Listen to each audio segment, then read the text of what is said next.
Assalamualaikum warahmatullahi wabarakatuh. Kami dari kelompok 3 Kultur Jaringan Agro B akan mempresentasikan mengenai materi tentang the past, present, and future of cannabis sativa tissue culture. Di mana kami beranggotakan saya sendiri Muhammad Rafli Ibrahim dengan BP 19102124 dan 4 rekan saya lainnya ada Pagil Praminata, Miftahul Jannah, Nandita Samaria Tori, dan Ihsan Ramjeska. Next. Materi yang kita akan bahas yang pertama yaitu introduction, yang kedua brief history of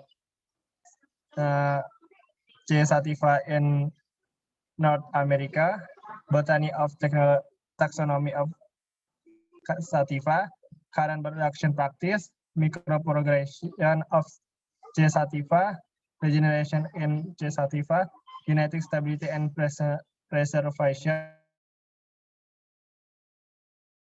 Next. Materi pertama tentang introduction akan disampaikan oleh rekan saya. Okay. Introduction. Next.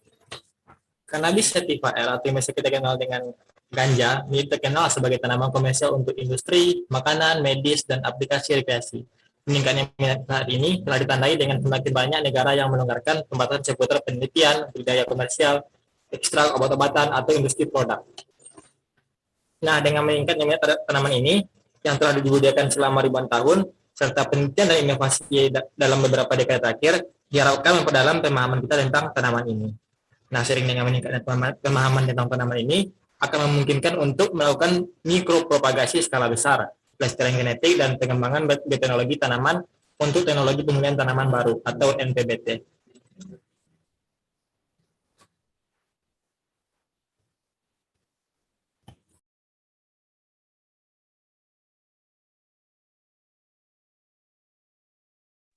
Ya, baik, selanjutnya itu brief history of cannabis sativa in North America.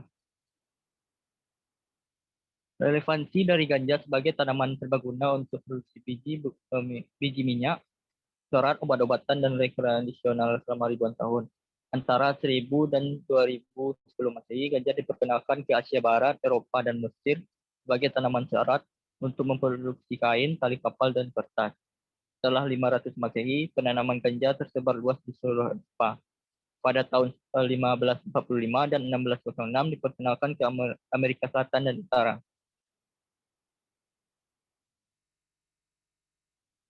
Meskipun budidayanya selama berabad-abad, pada awal abad ke-20 melihat penggunaan rekreasi dilarang dan penggunaan obat sangat dibatasi oleh tambahan pada Konvensi Candu 1912 Liga Bangsa-Bangsa. Tindakan ini mendorong negara-negara di seluruh dunia untuk membatasi dan mengkriminalisasi ganja. Di Kanada, ganja dibuat ilegal setelah penambahannya ke Opium dan Drug Act pada tahun 1923, dan Amerika Serikat mengikutinya dengan Undang-Undang Pajak Ganja 1937 yang sangat membatasi penggunaan obat-obatan ganja di Amerika Serikat.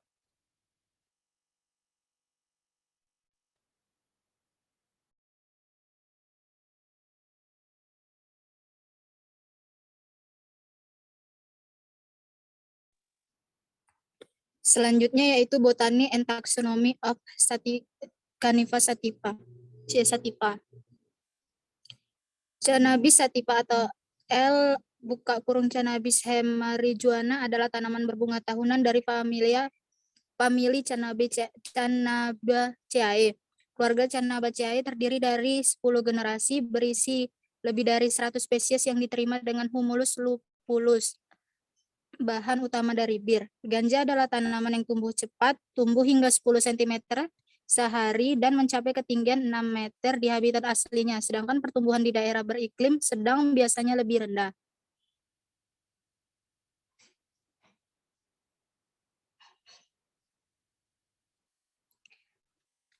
Dapat dilihat pada gambar di samping. Yang pertama itu A, tumbuhan jantan C. sativa berbunga menunjukkan A. Fenotip hermaprodit menunjukkan bunga betina bersebelahan dengan bunga jantan. Skala batang 1 mm. Pada gambar B, in vitro perbungaan jantan C. sativa bila skala mencapai 1 mm. Pada gambar C, sepasang betina kuntum C. sativa diperoleh dari pembungaan in vitro C. sativa bila skala 1 mm. Pada gambar D, trikoma kelenjar berkembang pada brak yang mengelilingi ovarium dari perbungaan C. sativa betina bila skala 2 mm. Pada gambar E, eksplan C. sativa berbunga matang secara in vitro bila skala mencapai 1 cm. Pada gambar F, vegetatif berumur 4 minggu, eksplan dikembalikan dari perbungaan in vitro C. sativa bila skala mencapai 1 cm.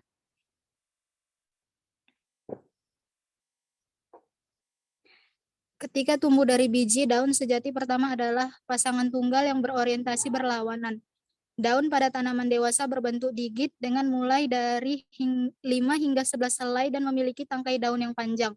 Meskipun selama berbunga, tanaman menghasilkan jumlah helai daun yang lebih sedikit.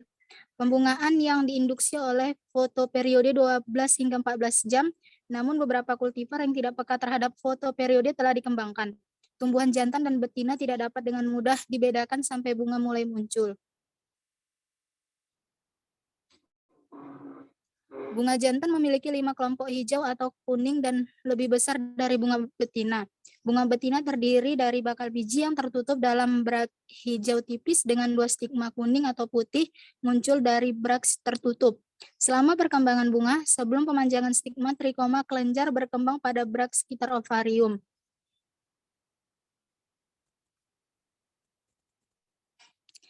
Taksonomi genus cannabis adalah masalah perdebatan sengit dan tidak ada konsensus telah muncul apakah itu genus monospesifik atau polispesifik. Kemampuan untuk membedakan antara ganja dan cannabis jenis narkoba. Untuk membedakan faktor diferensiasi utama antara kedua tanaman adalah lokus tunggal yang menentukan produksi sintase THC dan CBD. Temuan ini telah digemakan oleh seluruh rakitan genomik dan transkriptomik ganja dan kanabis jenis obat yang telah menunjukkan bahwa tanaman rami memiliki tingkat sintase asam cannabidiolic atau CBDAS yang tinggi gen dan transkrip, sedangkan gen THCAS mengkode enzim oksidosilase yang membentuk asam tetrahidrocannabinolic atau THCA dominan dalam kultivar tipe obat. Ganja jenis narkoba secara historis digambarkan oleh para penggemar sebagai terdiri dari 3 spesies, C. sativa, C. indica, C. rockralis. Keanekaragaman kimia dan morfologi sifat dalam kanabis telah menyebabkan beberapa ahli taksonomi setuju dengan ini dan mengusulkan bahwa kanabis harus dianggap sebagai genus polispesifik yang mengandung banyak spesies individu.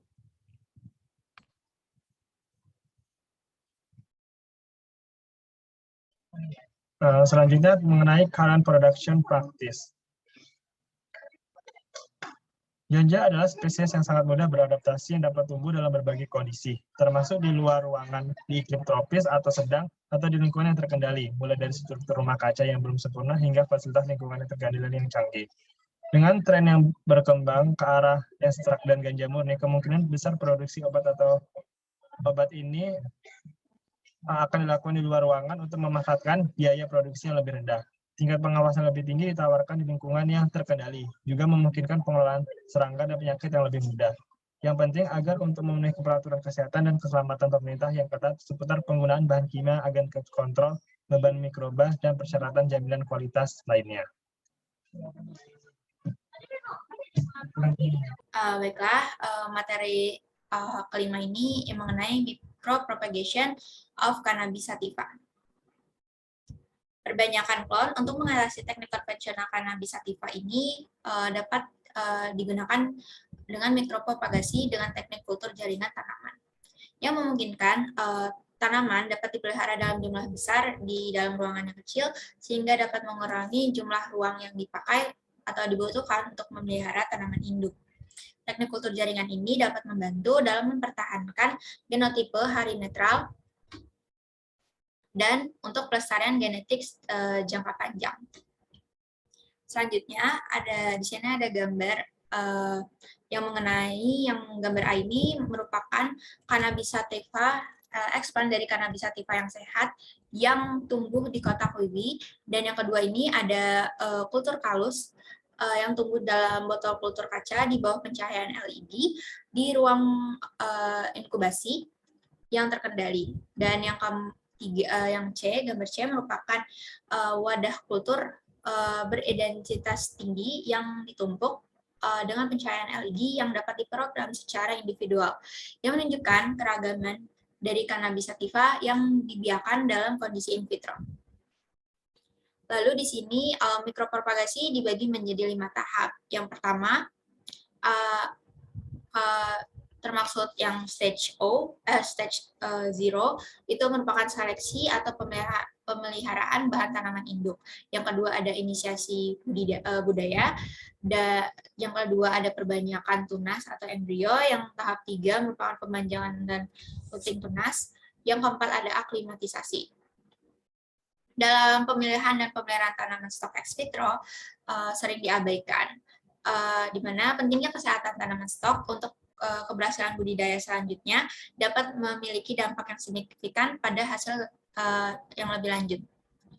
Lalu di dalam gambar ini ada panah merah yang menunjukkan pendekatan dari stage 1, 3, dan 4, di mana stage 2 ini dilewati. Stage 2 biasanya dilewati karena mikropropagasi Cannabis sativa ini mengalami penolakan tanaman terhadap budaya jangka panjang yang ditandai dengan penurunan keberhasilan dalam yang lambat, dan pencantuman stage 2 ini memungkinkan terjadinya subkultur berulang tanaman in vitro. Dapat dilihat ada yang ditunjukkan dalam panah melingkar, sehingga dapat memfasilitasi perbanyakan skala besar atau penyimpanan plasma nutfah dalam jangka panjang. Di sini ada cannabis yang dapat dikultur in vitro tanpa mempengaruhi hasil biokimianya, di mana banyak faktor yang dipertimbangkan ketika menanam in vitro. Studi mikropropagasi cannabis diambil untuk mengoptimalkan jaringan yang baru untuk profilerasi tunas, di mana untuk memilih zat PT yang cocok untuk menghasilkan profilerasi tunas yang cepat. Setelah berkembangnya tunas pada media yang akan kayak auksin, kemudian dipindahkan kembali ke ruang inkubasi.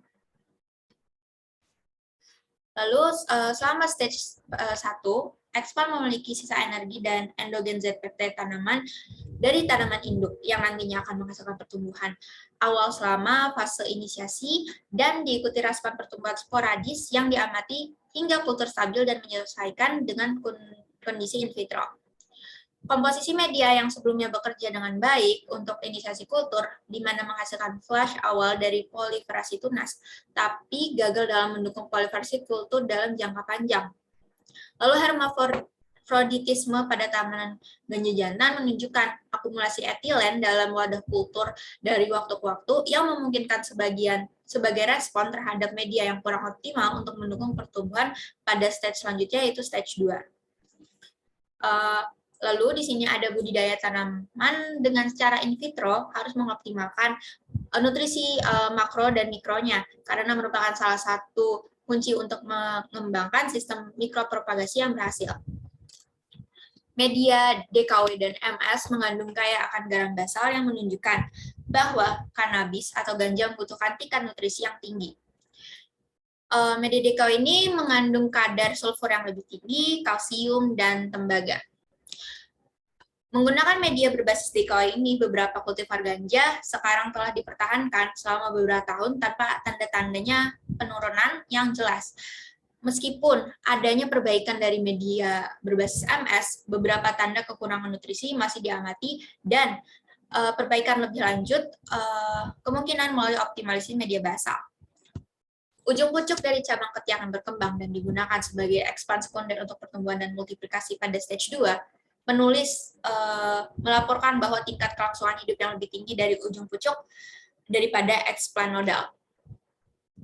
Ada pola reversion and alternate micropropagation approach, di mana pendekatan potensial yaitu dengan menginduksi pembungaan dan dengan menggunakan floral reversion, di mana tanaman ganja memiliki tipe bunga yang rasmors, majemuk bercambah yang mengandung daerah meristematik yang besar, yang banyak.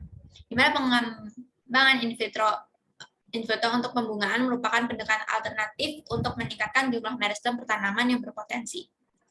Penggunaan jaringan bunga tanaman Cannabis sativa menjadi alternatif yang menjanjikan dari mikropropagasi untuk kultur nodal yang telah dipelajari dari berbagai spesies, di mana floral reversion yang diinduksi dari PGR in vitro telah ditunjukkan dalam berbagai tanaman dikotil dan monokotil.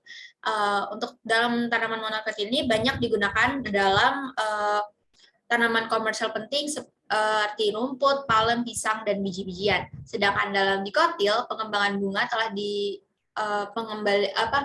floral reversion ini jarang digunakan namun telah ditunjukkan dalam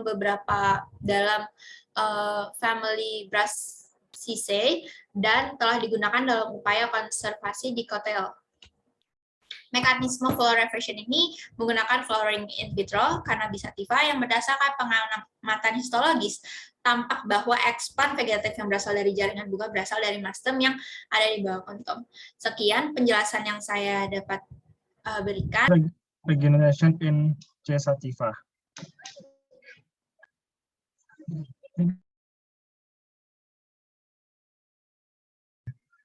Proliferasi ekspan dari meristem yang sudah ada sebelumnya, seperti metode perbanyakan nodal, biasanya menghasilkan tingkat mutasi yang rendah dan kesetiaan genetik yang baik. Sistem regenerasi dapat menawarkan peningkatan tingkat penggadaan dan diperlukan untuk banyak bioteknologi lainnya. Nodus vegetatif yang digunakan untuk pengembangbiakan pucuk mewakili sebagian kecil dari seluruh komposisi jaringan tanaman dan pada akhirnya terbatas. Regenerasi dari jaringan somatik non-meristematik menaruhkan kumpulan bahan awal yang lebih besar untuk mikropropagasi. Akibatnya regenerasi de novo dari jaringan somatik melalui embryogenesis dan organogenesis dapat sangat meningkatkan jumlah ekspan yang dihasilkan dalam periode waktu yang sama. Ketika landscape peraturan berkembang untuk memfasilitasi peneliti, minat pada generasi de novo dari ganja telah meningkat. Namun kumpulan literatur menyelidiki sistem regenerasi di ganja tetap terbatas.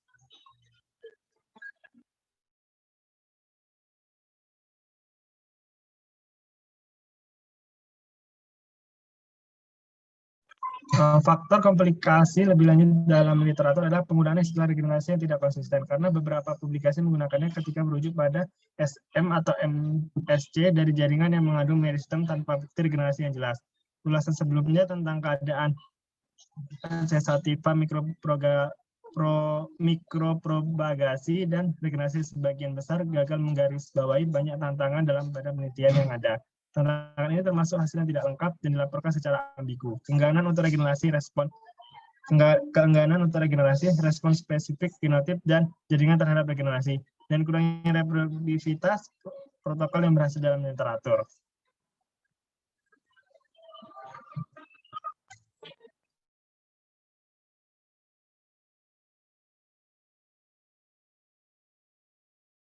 Baiklah, selanjutnya itu genetic stability and preservation. Salah satu aplikasi utama dari mikropropagasi adalah pelestarian genetika di lingkungan yang aman, bebas, dan dari tekanan biotik. Sumber jaringan yang digunakan untuk mikropropagasi membawa berbagai kemungkinan mengalami mutasi. Disebut sebagai variasi somaklonal yang dapat menjadi masalah bagi pemeliharaan galur klonal tanaman. Mikropropagasi melalui proliferasi meristem yang ada umumnya dianggap memiliki beban mutasi lebih rendah daripada penggunaan regenerasi de novo, terutama untuk de novo tidak langsung regenerasi di mana ada fase kalusi. Dengan demikian, proliferasi tunas adalah sering lebih disukai untuk pelestarian genetik, meskipun masih tidak ada risiko variasi somaklonal terjadi.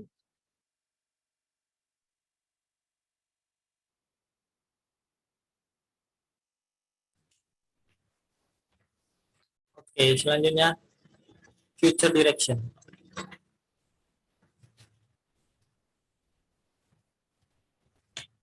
Nah, sebagian besar studi mikropropagasi cannabis berfokus pada evaluasi efek yang dimiliki zat penutup tumbuh dan eksplan terhadap regenerasi.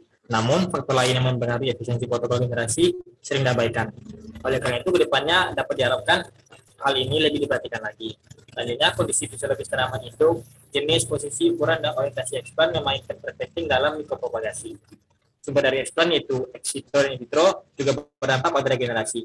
Umumnya, eksplan in vitro memiliki potensi regenerasi yang lebih besar dibanding eksplan ex vitro karena keremajaan dan karena sudah disesuaikan dengan kondisi in vitro. Namun, tidak ada penelitian yang membandingkan potensi regenerasi ex vitro dan in vitro eksplan kanabis.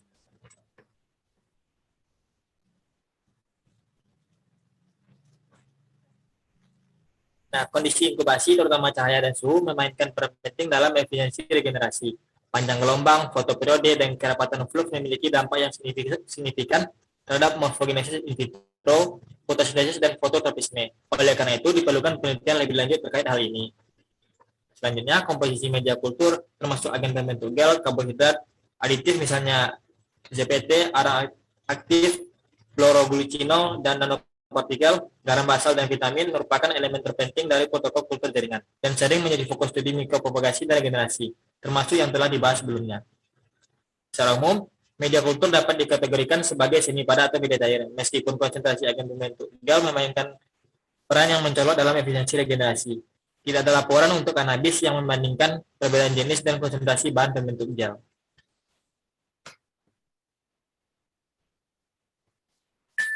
Menyusukan GPT aditif, terutama menyimbangkan auksin dan sitokinin, adalah percobaan umum dalam sistem kultur jaringan tanaman, karena rasio auksin atau sitokinin sering diperlukan untuk kalogenesis, organogenesis, embryogenesis, dan rizogenesis.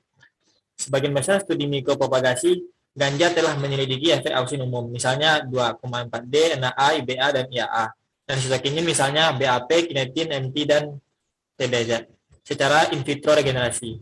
Namun ada beberapa aditif yang jarang digunakan seperti nitroksida, poliamina, dan nanopartikel yang telah menunjukkan hasil pada spesies tanaman lain.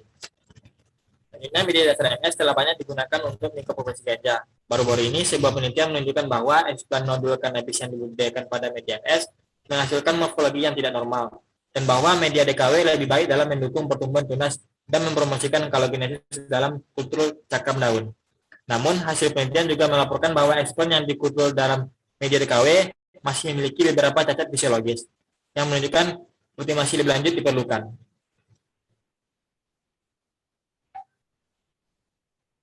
Mikropropagasi itu kompleks, multivariabel, dan proses nonlinear yang dapat dipengaruhi oleh banyak faktor, terutama kondisi inkubasi, komposisi media, eksplan, genotip, dan interaksinya. Oleh karena itu, penerapan pendekatan komputasi baru seperti algoritma pembelajaran mesin untuk menganalisis, memprediksi, dan mengoptimalkan proses in vitro juga diperlukan, sehingga dapat menjadi salah satu solusi dalam memecahkan tantangan yang dihadapi dalam kultur jaringan kanabis.